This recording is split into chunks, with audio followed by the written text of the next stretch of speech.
What is the Workers' Compensation Insurance Audit? Well, in this video, we're going to tell you exactly what it is. We're going to explore why it's important for you. And then we're going to give you some tips and tricks to make sure you're ready for your next audit. And we'll look at all of that coming up next.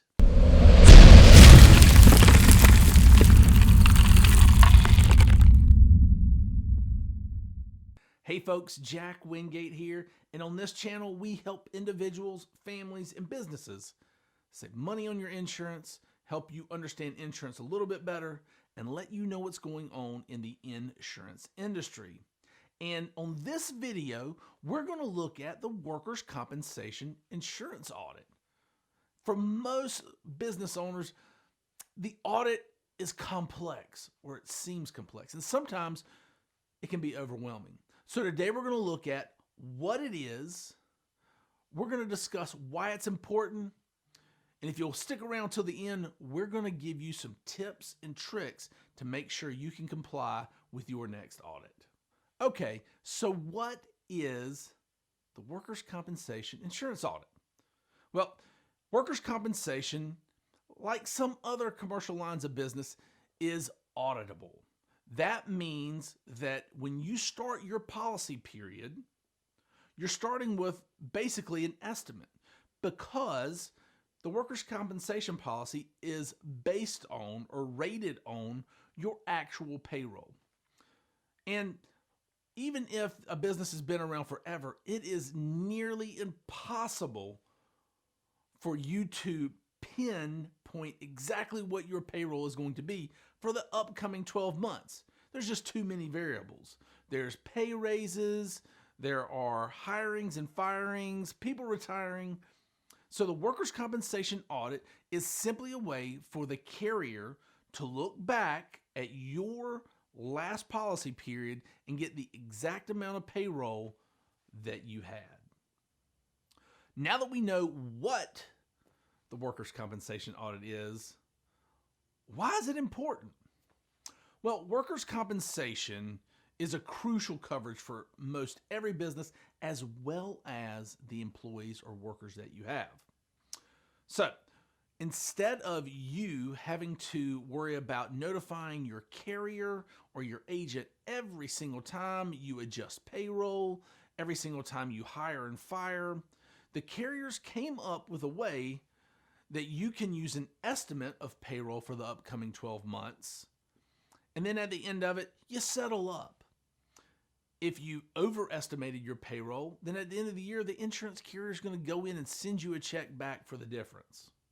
Likewise, if you underestimated your payroll, at the end of your policy period, you're going to have to write a check to the insurance carrier for a little bit of money, whatever the difference is. Now, there are some carriers now that use a pay-as-you-go or reporting form style of workers' compensation auditing, which is basically auditing yourself as you go. So every month you would complete a worksheet, send it to the agent, send it to the carrier that spelled out the payroll for that month. Some businesses love this. Some seasonal businesses this is really good for when it comes to payroll and cash flow, but it's not for everyone, and not every carrier offers it. So making sure that you're able to use an estimate up front and that you can settle up with the insurance carrier at the end saves you a load of time and worry over the policy period. Now that we know what a workers' compensation audit is and why it's important, we need to talk about compliance with your audit. Now, some people may not care about complying with their audit, and they don't think that there's any ramifications. In fact, I've had businesses and business owners come to me after they go out of business and say, well, there's no need for me to even worry about this, or why should I worry about it? I don't need workers' compensation insurance again. Well, the fact of the matter is every state can levy or allow the insurance carriers to levy a multiplier onto what your estimated payroll was. In the state of North Carolina, the statute states that the carrier can charge you 200% over and above what you originally estimated for your payroll. So that could come into big amounts of money if you're not in compliance. Yes, they will turn you over to collections, so you have that whole nightmare to work with. It's best just to make sure that you're in compliance, regardless of whether you're going to continue your business or not. So let's talk about the real reason that you've stuck around all the way to this point in time. And that is for the tips and tricks to make sure you can stay in compliance with your audit. First things first, let's talk about the documents that you're going to need when it's time for your audit. And yes, it's going to take a little legwork on your part. If you've got a bookkeeper, great, but most small business owners don't really have that and they're doing everything themselves. So let's make it simple. First things first, we're going to need your QuickBooks journal, your journal that you keep your profit and losses on. If you don't have one of those, you really should. That's a different discussion for a different day. But we're going to need a list of all the financial transactions that you've had over the course of the year that deal with payroll or paying any subcontractors. Now, to verify these amounts, these transactions that you're showing, most of the time, your auditor is going to request some forms like your federal 941 forms, your state unemployment records, sometimes your 1040Cs, but they're going to want to make sure that what you say you've paid to your employees or your subcontractors is actually what you're paying. And in addition, you're going to want to make sure that you give them your 1099s. And for any subcontractors or your 1099 workers, make sure that you have certificates of insurance for those subcontractors, because if you don't, then you're going to be charged for every amount of money you pay to them during that policy period. All right, tip number 2. Most of the time, your workers' compensation insurance policy period does not run on an annual basis, meaning January 1st to January 1st. It just doesn't happen often. So a lot of times, you're going to have a policy period that doesn't exactly match up or make things easy for your bookkeeping. So what do we do then? Let's assume that your policy period is February 4th to February 4th. Well, then when you pull your records, you should be able to pull a records or QuickBook report that details just that time period. But your tax records might not line up for that because that doesn't really go in your quarterly 940s or whatever.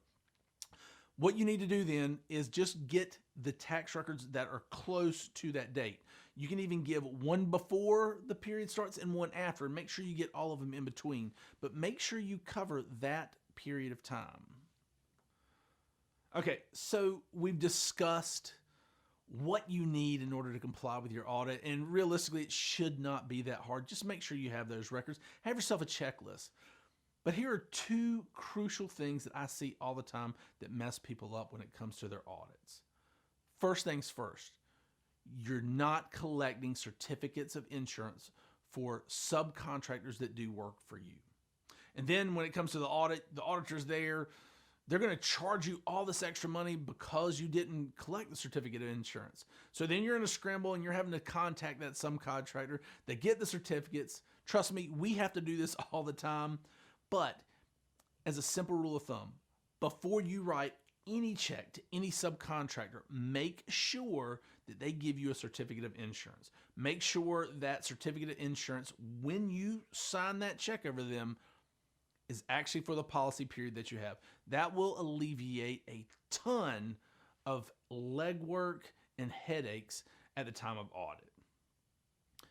And then secondly, and this one's a little bit harder to do, but if you organize your financial records in this fashion, I promise you it will make your workers' compensation audit easier. It'll also save you some money at the same time. Most businesses don't have workers that fall into just one particular class or line of business or line of operation. Meaning, if you have a plumbing business, then you have the workers who actually do the plumbing. They will be rated under a class code for plumbers. But you might also have a bookkeeper. Well, that bookkeeper, the payroll you have for her or him is completely in a different risk class than your plumbers. So you're charged a different premium for that job. So make sure you have it split out. Well, what about an outside salesperson that you might have? Same thing. You need to spell that out completely on its own because it is a different rating factor than any of the other two.